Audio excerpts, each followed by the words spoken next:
Welcome back to The People Business, where we explore the strategies, the stories, and the lessons behind the people who lead with impact. My name is Frank Favaro, and today's guest is Shon Christy. Shon is a serial entrepreneur, the founder and CEO of Neuroscience, and currently serving as interim CEO of Leadership Ohio, the state's premier leadership development program. Shon, welcome to The People Business. Thanks for having me, Frank. Glad to be here. So let's start off talking a little bit about entrepreneurship, because you've started companies, you've developed companies, you've sold companies. You know, for me personally, when I started my first company, it was really tough to actually make that first step. So I want to ask you, how did you actually have the courage to take that first step, and how did you do it? Sure. So in 2010, when my son Beckett was born, he had some significant health challenges and was also diagnosed with Down syndrome.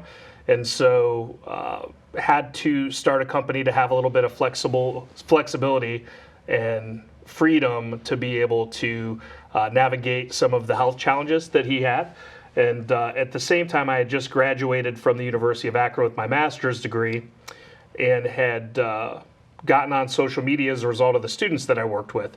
So the undergraduate students got me on Facebook, and it was when Facebook was for college students. You had to have a .edu address, and that's how they would all communicate. So when I graduated and all of that happened, I had put a post out on Facebook about raising some money for what was then called the Upside of Downs.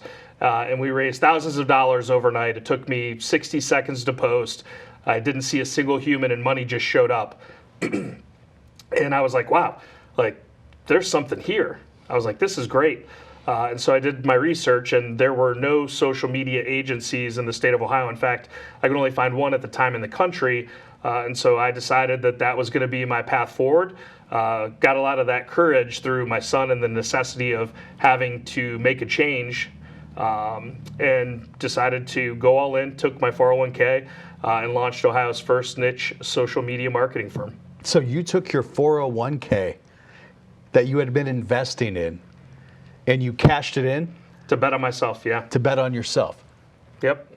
You had a little family investment, little savings, little retirement, and just went all in and got after it. Talk about burning the boats, right? I mean, like, because I imagine, were you working prior to starting your own company? Yeah, I was working for a small family-owned business and had started to do some social media work for that business, and started to see some initial results. And this is when you had to make company pages basically people. They didn't even have company pages back then, and so started to leverage that for this business.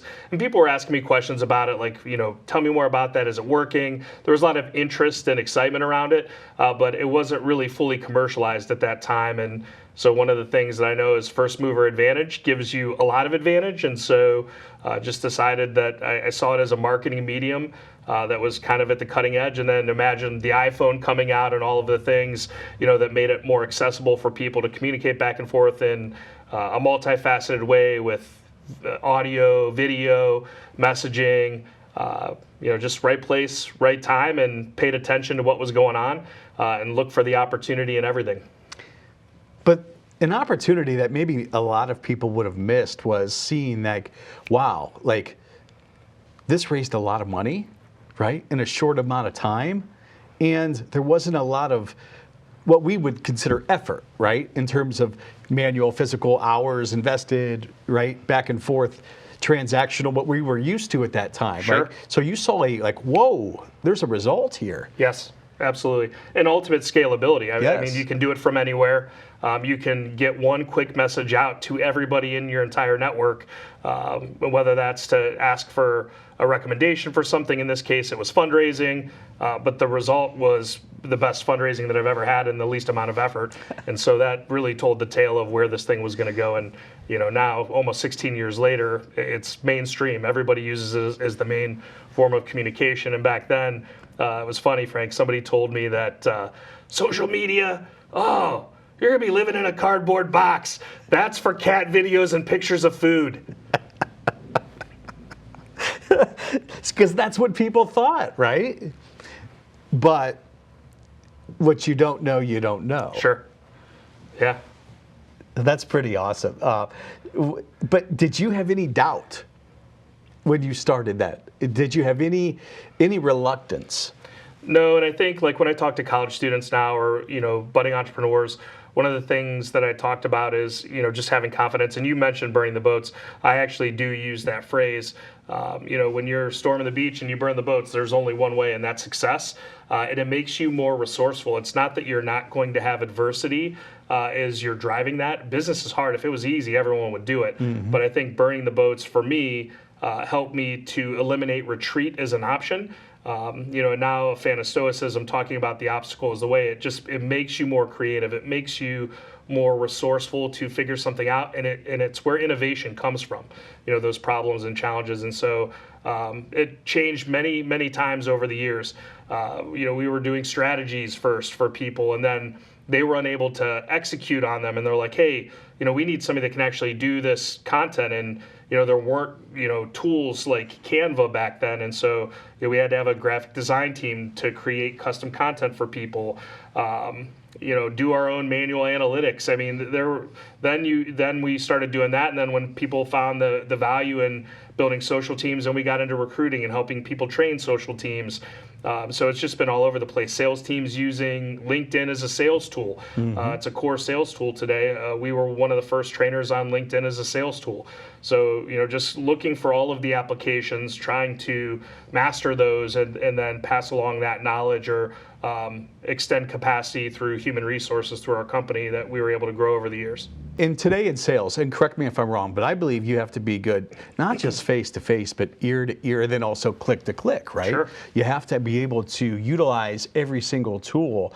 And we still see a lot of people not bought into utilizing social media to sell. Sure.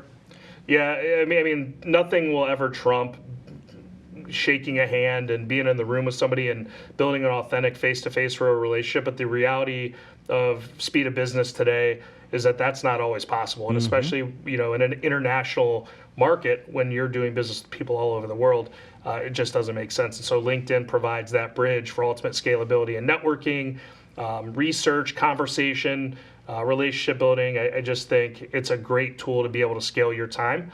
And people can consume your information at any time and correspond with you at any time, whether they're in your time zone or not. Probably also a great tool for recruitment as well.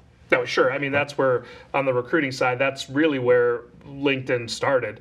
I mean, it was recruitment, and then the sales was kind of a secondary functionality to it. And now, both make money for them. Their sales solutions, their recruiter tool, it's got great adoption, and probably my favorite platform today. Every great entrepreneur I've met has a North Star leading them. A why, so to speak. Sure. What is yours? What leads you? So this is an all-encompassing answer to make things better, to make everything better as a result of me being on this earth. And so from a corporate perspective, I'm making things better for companies by helping them market more efficiently, better, to help grow their businesses so they can reinvest in their local economies and provide for their families. Clearly, it's provided for my family over the years, and that's a huge why. It also gives me freedom to never miss the important things in life, but also to be able to provide for them. And so I think that's a big deal as well. So I'm helping my clients, which also helps me and my family. And I like innovating, and I like bringing new things to people that maybe they were not exposed to before. So it makes them better, and there's a trickle-down effect to making things better.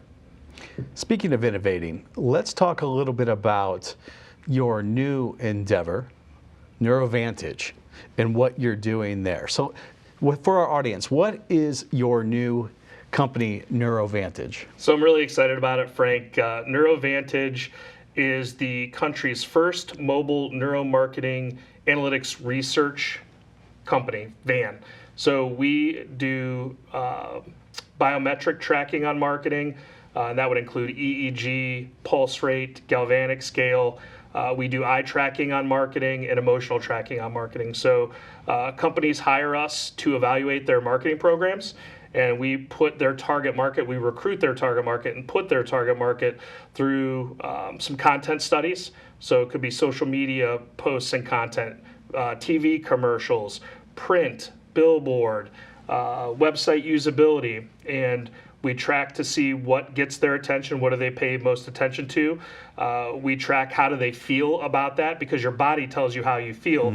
And we track all of the things that they're not going to tell us in a survey or a study, because sometimes they don't even know that they're doing it. So we see this as kind of the future of marketing. When you have AI coming onto the scene and being widely adopted very quickly, everybody's going to be producing more content, more marketing, because it's so easy. And so we are getting out of the social media content creation game and marketing collateral creation game to really focus on the research behind it. You know, we feel like if robots are creating, if AI is creating the majority of the content, then there's going to be a significant need for the content to hit, stand out, and perform.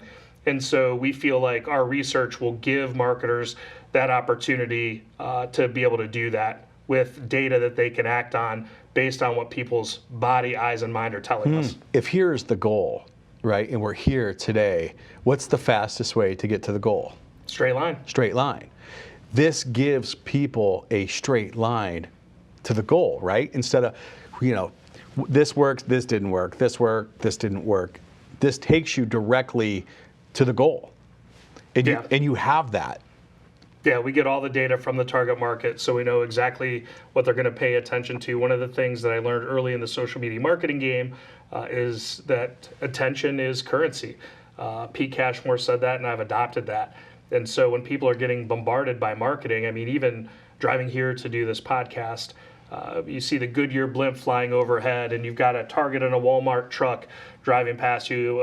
Flo from Progressive is telling you to slow down for savings. If you get out of the car and you're pumping gas, they're trying to sell you, you know, the 99-cent Coca-Cola or whatever it might be. And you're hearing things on the radio, or you signed up for a free appetizer, you know, at Texas Roadhouse, and, you know, they're buzzing you up and telling you to come in tonight, you know, for half off X, Y, and Z. And so you're getting bombarded all the time by everyone. And so really understanding what will get your customers' attention is the most important thing that you can do. And we have the technology to prove that.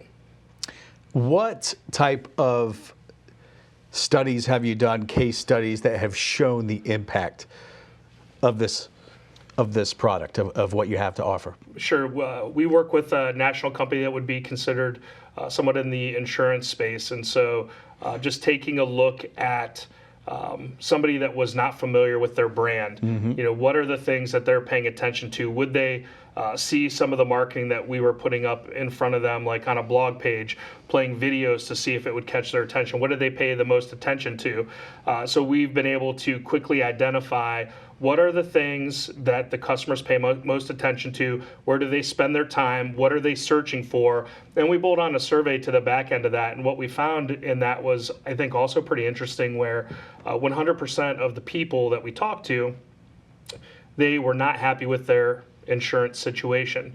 And 70% of those people were open to change. And so what that tells you is you've got a huge opportunity here. If you can really get to the heart of what that potential customer is looking for, even if you're catching them when they're not shopping insurance, you'll be able to get some attention because of the pain that they have not being happy with that. And if you understand what to put in front of them to A, get that attention, but B, to then walk them down that customer journey in that straight line that you talked about, which we've been able to find, that will shorten the sales cycle, will increase conversion.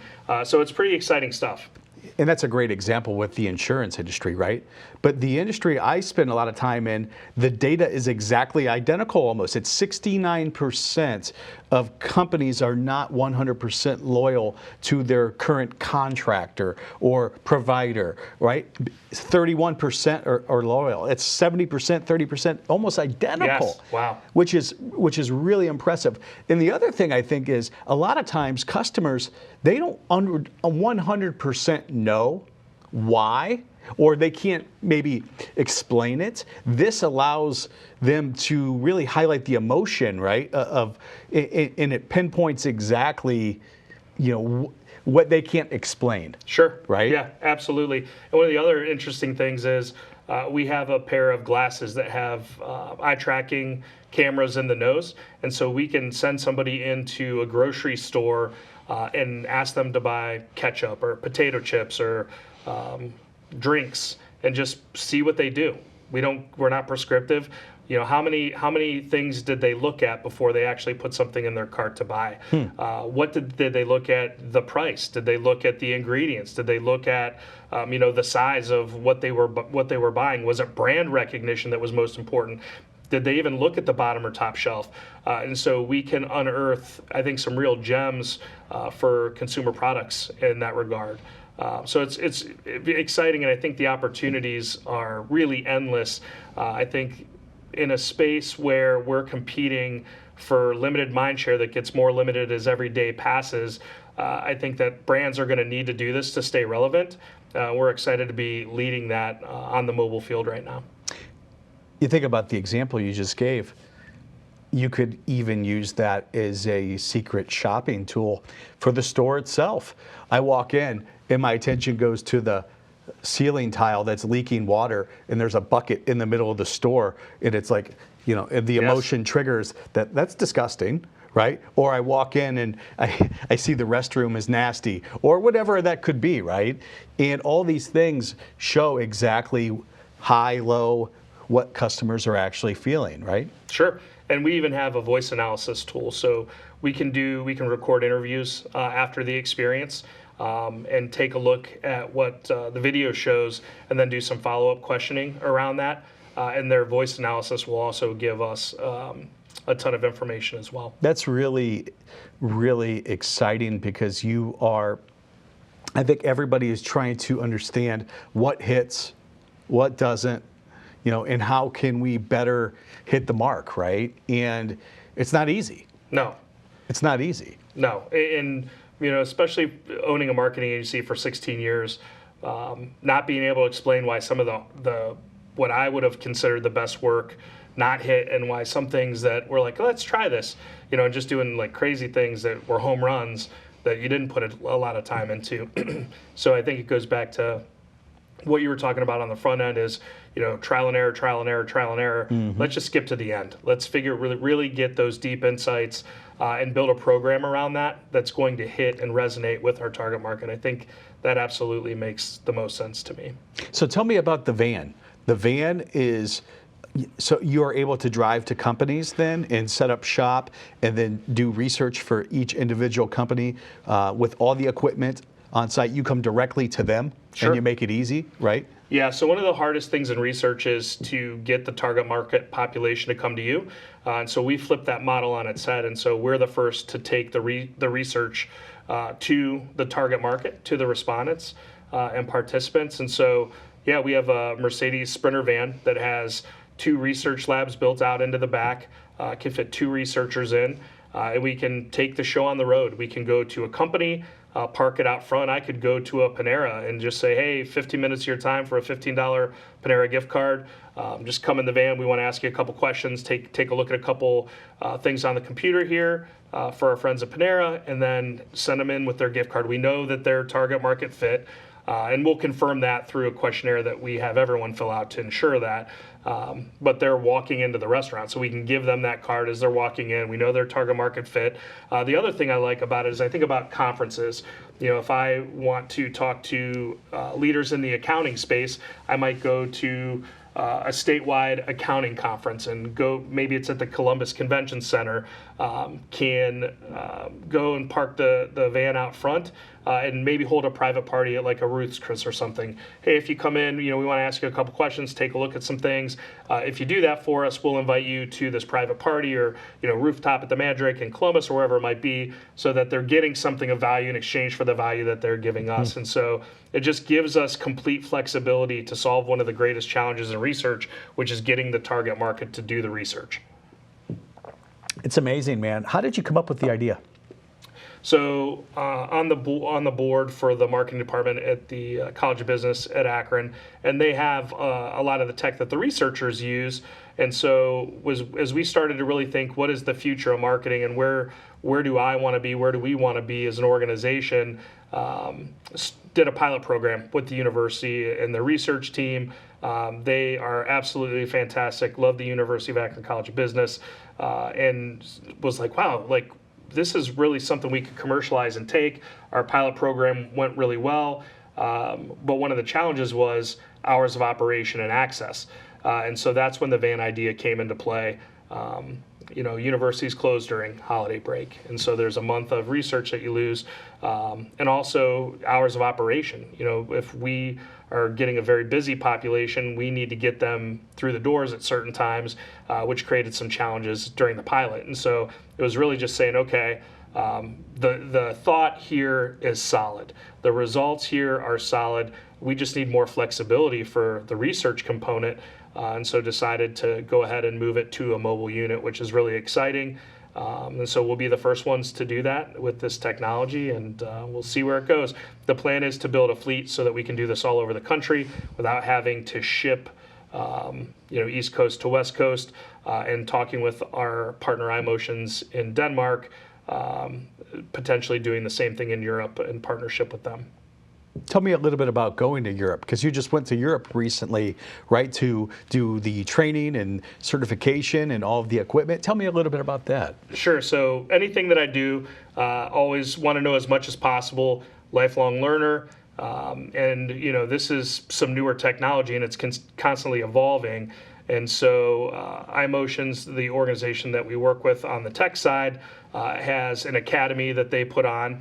And so my data analyst and I went to Denmark for their certification. And so spent a week really immersing ourselves in the tech, understanding the ins and outs of all of the different modalities, kind of seeing where the company's going, building relationships with their team over there.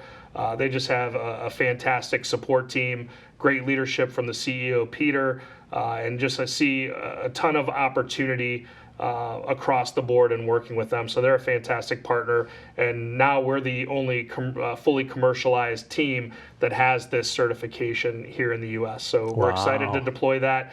Our competitive advantage is we've got the people that do the work, and they've got a depth of experience, and we also have the certifications on the software, which is nice.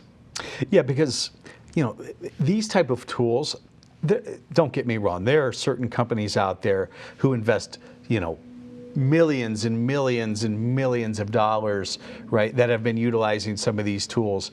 But you take a small, medium-sized company, like this is game changer. Sure. Right? Yeah. This gives us the opportunity to bring the tech to Main Street and really give it to anybody that would find value in it, and what I feel is a very reasonable cost. And so we're excited about the access component of that.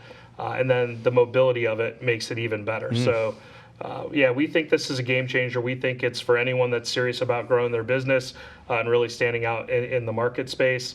So we'll see where it goes. I want to pivot real fast and talk a little bit about, because to have you here and not talk about leadership would be a shame. So you're serving right now is interim CEO for Leadership Ohio. Mm-hmm. And so you get to associate and surround yourself with some of the top leaders throughout the state of Ohio. Sure. Right? Absolutely. And, rubbing elbows, learning from them, working with them. What would you say in terms of leadership in general?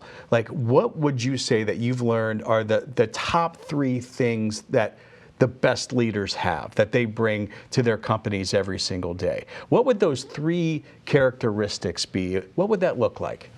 I think just being open to learn. The more I'm around smart people and great leaders, the more I understand that I just don't know what I don't know, and I don't have all the answers. During my younger years, I absolutely thought I knew all the answers, and always wanted to provide the solutions. So I think being open, asking questions, I think is super important. I like to be a talker, and I like to share all my knowledge, and I think there's a place for that. I think there's value to that. But Leadership Ohio has also taught me that part of the equation is learning from everyone around you, and you learn when you ask questions. And so it's kind of the 2 ears, 1 mouth scenario. Mm-hmm. Listen more than you talk. So I think that's super important. And then challenge yourself to be around people that think different than you. Leadership Ohio, I think that's one of the strongest things that they do, is they put you in positions that are uncomfortable. And so I have gotten very comfortable being uncomfortable and asking questions when I don't understand, so I can see why somebody feels the way that they do. And it's not that I always change my position on things, but I at least understand where somebody's coming from. And one of the cool things that we're working on is we just started some research, and we are going to house the Ohio Civil Health Index. During a time when our country and our state and our communities are at odds with each other over differing opinions, we're measuring how healthy we are civically, and we're also working with organizations and creating curriculum that will impact that in a positive way. And so that's been a great project to work on that we feel like Ohio can lead the country in, and we want to be able to prove that. As a data guy myself, here's the benchmark, and then let's try some things that we think will move the needle, and we can use tools like the tools that NeuroVantage has to be able to prove some of that, and then really showcase and pave the way for other states to do similar things if they're not already doing something similar, but really wanting to lead the pack in that regard and make Ohio the most civilly healthy state in the country, and have great resources and come together to solve community problems, because we certainly have plenty of those. We do. And we see more of this than ever. Sure. Right? Conflict and strife. And that's one of the things that you guys are working to really, how do we navigate this, right? How do we improve this? Because we have to. Sure. Yeah, and it's about coming from a place of understanding. One of my coaches always talks about the posture of curiosity versus advocating. So have a posture of curiosity, not advocacy. And that was something that really, stuck out to me, because we all have our hills to die on. But why do we got to die, right? And so just kind of coming from a place of understanding and asking questions, get uncomfortable, put yourself in scenarios that you've never been in, because it's hard to understand where somebody's coming from if you've never been in those shoes and you've not had those shared experiences, those lived experiences. So that's been a game changer for me personally. And I think that if you would talk to any of the fellows, they would share a similar sentiment. So to recap that, always be in learning mode, right? Continue learning. You never get to a place where it's like, oh, I don't need to learn anymore, right? And if you get to that place, you're probably going in the wrong direction then, right? Ask great questions. We do want to talk, right? Obviously hosting this show, I want to talk, right? But at the same time, it's asking the great questions that get us the great answers and results, right? And the third would be you say that they work better together. What was the number 3? I would close with, I think, the curiosity versus advocacy. I would close with that as kind of the underscore. Be curious. Be curious. Be curious. And put yourself in the other person's shoes, because you don't understand their viewpoint, their world, until you make that attempt, right? Sure. So let's talk a little bit about that for a second, because I believe that we all come into this world with strengths, right? And we all come into the world with weaknesses. What would you say is one weakness that you've had to personally work on to get where you are today? Always feeling like I need to take the lead. I think being able to follow too is an important thing. And I heard a Navy SEAL talk about the concept of dynamic subordination. Like on a SEAL team, he was saying everybody, is strong. Everybody's an expert. They're the best of the best.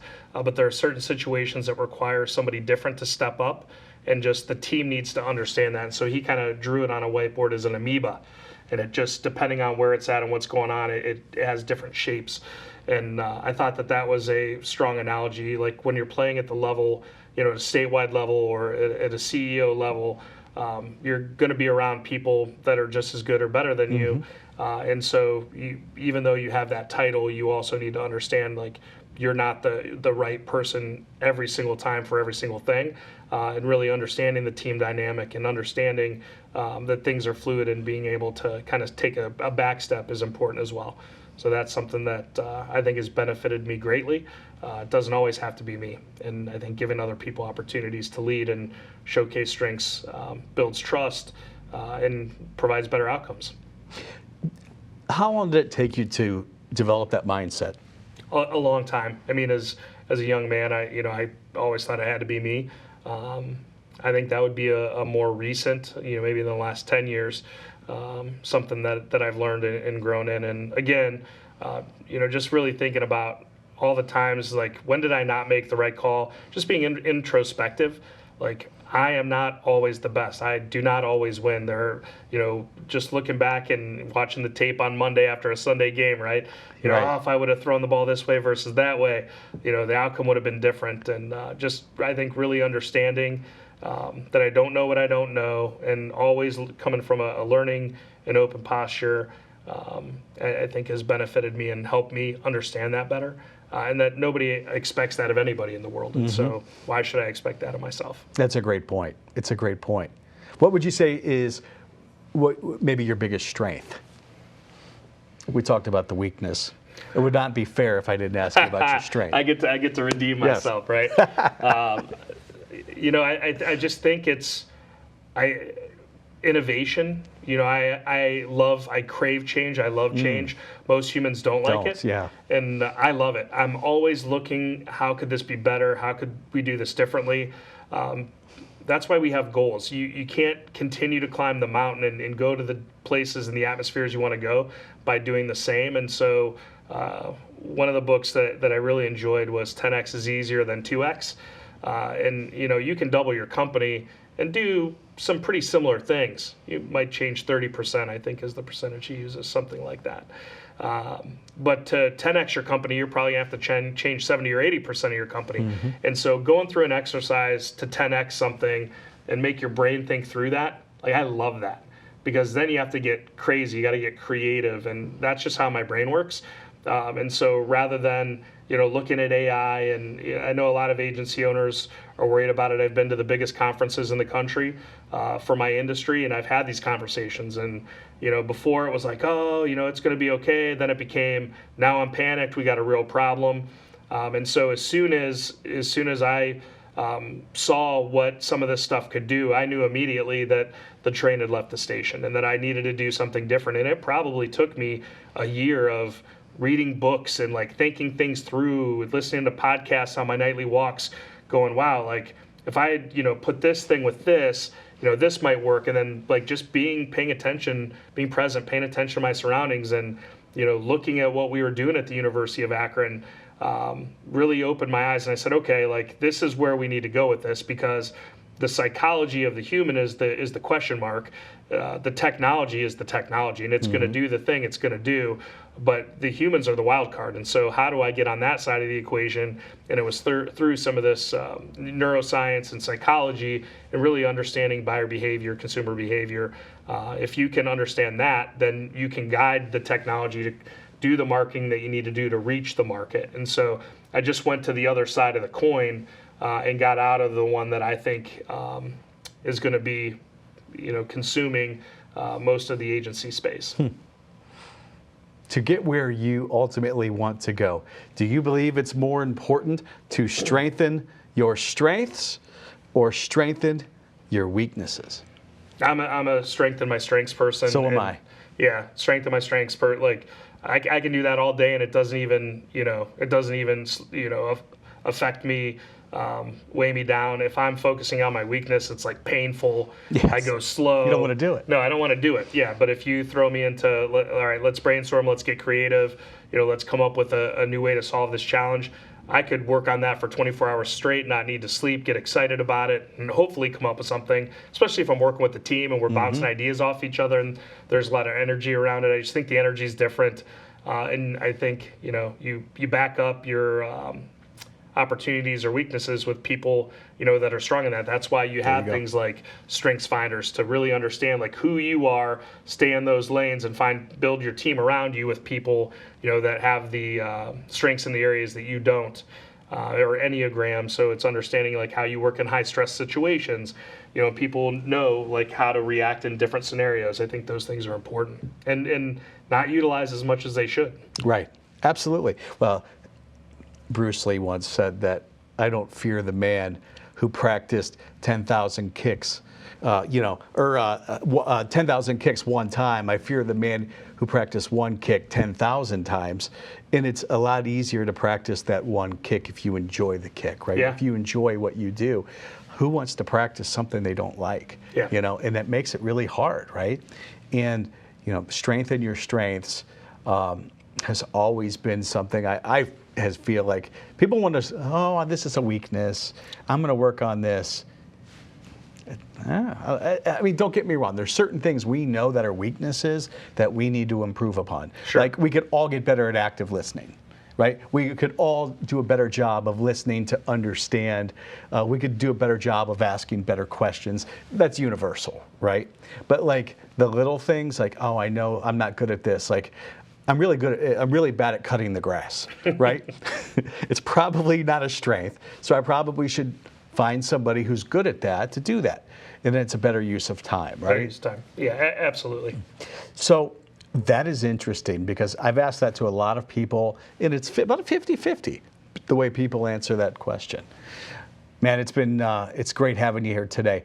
Give me one thing for our audience that you would recommend doing if there's one thing that would improve their marketing, their social media, maybe it's with NeuroVantage. What's one thing that can kind of give them a trick, a tool, a tip that could benefit everyone today? Obviously, bringing you in would be a great thing as well. But like, what is one thing everybody should maybe to help them look at something differently? Sure. Well, it's a great close and a great question to close because this is called the people business. And I think oftentimes business owners, marketers just focus on telling the story that they want to have told about them, and they don't take a customer-centric approach to the way that they market. And so I think understand attention is the answer to the question in whatever way, shape, or form that you want to do that. If attention is in fact currency, and I believe that it is, and I hope that the audience does as well, if you understand that fact and really dig into what is capturing your customer's attention in a time where it's only going to be more distracted and harder to get, I think that you need to understand that space. And that could be done as simplistically as just asking customers. I have spoken at hundreds of social media conferences and events, and people will often ask, like, what type of content should I post? What do your customers want? And you raise a hands, like who's asking their customers what they want to hear? And it's a very low percentage, right? And so start with customer, be customer centric, be in the people business, and understand what gets their attention. And you could be as easy as asking or doing a full study, like some of the stuff that we've talked about, to really be able to prove that with some of the eye tracking and other techniques that we deploy. But that's what you need to do to win in this game.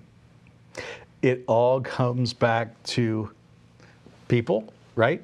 And serving them and being about them, being centered in them. So, my friend, thank you so much for coming on today. It was Thanks a for having pleasure me. dropping some great information for us. Until next time, thank you for joining us.